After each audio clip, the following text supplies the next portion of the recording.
bit of solid Rollins, I think.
And listen, listen to it and try and play along to bits of it. Yeah. And in a way, bin a real book, bin music, and just really listen and try. I'll give you all a little tidbit of how you can improve your playing by ear. And it's really easy, and I get people to do this quite early on. And it's take Twinkle Twinkle Little Star, okay, which is really easy, and try and play it in all sorts of different keys. So.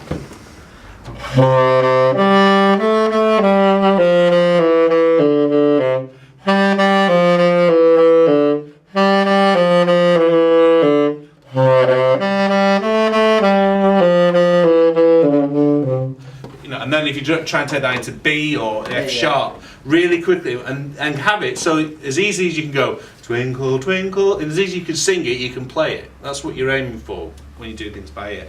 And then using one of the things I've been getting my students to do the last few weeks is taking something like Somewhere Over the Rainbow and using that as a long tone exercise.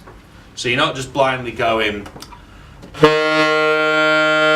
you know, you're just not just playing an F for playing it safe.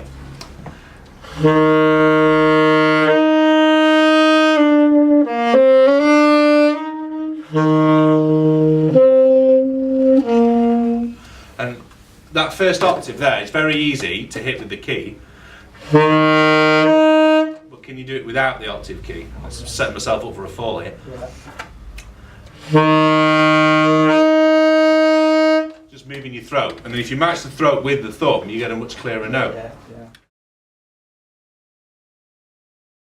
tops above average. Well, if what you're playing on suits you, then that's fair enough. But you mean you want to try and it's so dependent on lay of the mouthpiece, design of the mouthpiece, design of your mouth. I mean, going back a few months back, there's one of my teachers teaching me in London is a fantastic player called Mike Horton, who's more of a session player. You probably won't have heard of him. I'd never heard of him before he came and taught me, but then he came in the room, but it was just like blown away at how good he was. Yeah. And he'd learned with Joe Allard, and Joe Allard's kind of like the daddy of all the sort of saxophone embouchure. Taught people like Brecker and I'm trying to think who else was on and George Garzo and all those kind of guys, and Dave Lehman's books are all based on Joe Allard's method. But Mike's a much smaller guy than I am, and we were both playing around on different pieces. We just basically brought our bag of mouthpiece. He just has like a table that size full of different Gardals and all sorts of stuff, and it was just like messing around with different setups. And when he played, this is an old slant sig Otto Link from about mid-50s. It was refaced by a guy in California for me, but Mike played it and it was really stuffy at the top. Yeah. And he really struggled to get a good sound out of it.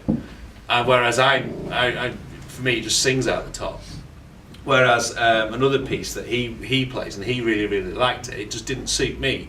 And we came to this sort of semi-scientific conclusion, but we were also working on it, that a lot of it's to do with the size of your mouth.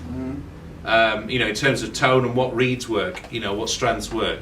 And we both thought a lot of that was a lot of rubbish before now, but we both came to the firm conclusion by trying it out ourselves that so much is down to your own personal appearance. And it's like we're saying about accents and things, sound is a very, very personal thing.